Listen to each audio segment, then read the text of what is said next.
இந்த சாதனைகள் வரிசையில் மேலும் சில அறிவிப்புகளை வெளியிட நான் விரும்புகிறேன். முதல் அறிவிப்பு, கலைஞரின் கனவு இல்ல திட்டத்தின் கீழ் ஏற்கனவே 2 லட்சம் வீடுகள் உருவாகி இருக்கக்கூடிய நிலையில் மேலும் புதிதாக 3500 கோடி ரூபாய் மதிப்பீட்டில் 1 லட்சம் வீடுகள் கட்டப்படும். இரண்டாவது அறிவிப்பு, கிராமப்புற பொருளாதாரத்தின் உயிர் நாடியாக விளங்குகிற ஊரக சாலைகளை மேம்படுத்துகிற முதல்வரின் கிராம சாலைகள் மேம்பாட்டு திட்டத்தின் கீழ் 8911 கோடி ரூபாய் மதிப்பில் 20,484 கிலோமீட்டர் நீளம் உள்ள கிராம சாலைகள் மேம்படுத்தப்பட்டு உள்ளது.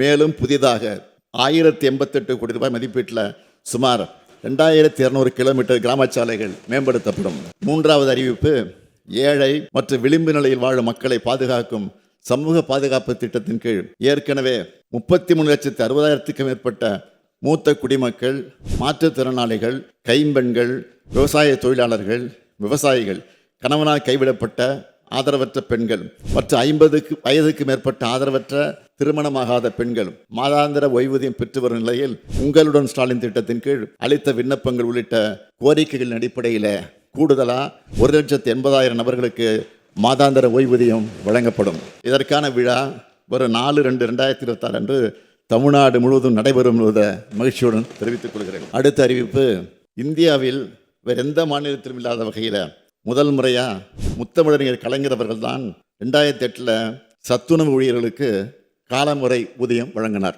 அந்த சாதனையின் தொடர்ச்சியாக சத்துணவு அமைப்பாளர்கள், அங்கன்வாடி பணியாளர்கள், கிராம ஊராட்சி செயலாளருக்கான ஓய்வூதியம் 2,000 ரூபாயிலிருந்து 3,400 ரூபாயாகவும், பணி நிறைவின் போது அவங்களுக்கு வழங்கப்படும் ஒட்டுமொத்த தொகை 1 லட்சம் ரூபாயிலிருந்து 2 லட்சம் ரூபாயாகவும் உயர்த்தி வழங்கப்படும்.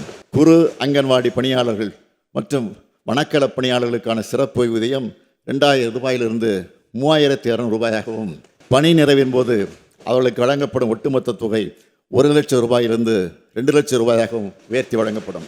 அங்கன்வாடி உதவியாளர்கள், சமையலர்கள், சமையல் உதவியாளர்கள் மற்றும் தூய்மை பணியாளர்களுக்கான சிறப்பு ஓய்வூதியம் 2,000 ரூபாயிலிருந்து 3,000 ரூபாயாகவும், பணி நிறைவின் போது அவங்களுக்கு வழங்கப்படும் ஒட்டுமொத்த தொகை 50,000 ரூபாயிலிருந்து 1 லட்சம் ரூபாயாகவும் உயர்த்தி வழங்கப்படும்.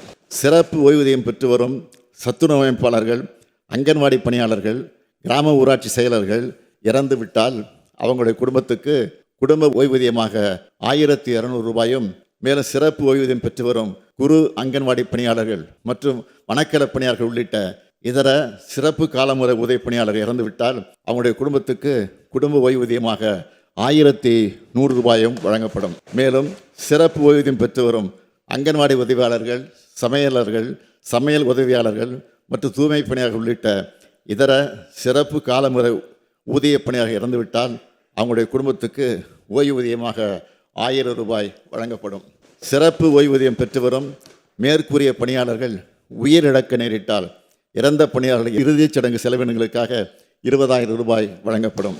இந்த அறிவிப்புகள் மூலம் தற்போதுள்ள சிறப்பு காலமுறை ஊதிய பணியிடங்களில் பணிபுரிந்து வரும் பணியாளர்களும், இத்தகைய பணியிடங்களில் பணிபுரிந்து ஓய்வு பெற்ற 1,50,000 லட்சத்திற்கும் மேற்பட்ட ஓய்வூதியாளர்களும் அவருடைய குடும்ப உறுப்பினர்களும் பயனடைவாங்க. அடுத்த அறிவிப்பு, அரசு பள்ளிகளில் பகுதி நேர ஆசிரியர்களாக பணிபுரிந்து வரும் ஆசிரியர்கள் தங்களுடைய பல்வேறு கோரிக்கைகளை வலியுறுத்தி போராட்டத்தை நடத்தி கொண்டிருக்கிறாங்க. இந்த கோரிக்கைகளில் ஆசிரியர்களுக்கான ஊதிய உயர்வு மற்றும் விடுமுறை காலமான மே மாதத்தில் அவங்க கோரின ஊதியம் ஆகியவை ஏற்கனவே அறிவிக்கப்பட்டுள்ளது. அவங்க அடுத்த முக்கிய கோரிக்கையான நிரந்தர பணி நியமனத்தை பொறுத்த வரைக்கும் ஒரு அறிவிப்பை நான் வெளியிடுகிறேன்.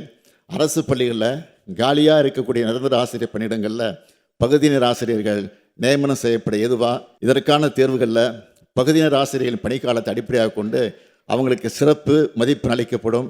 இதற்கான ஆணைகள் விரைவில் வெளியிடப்படும்.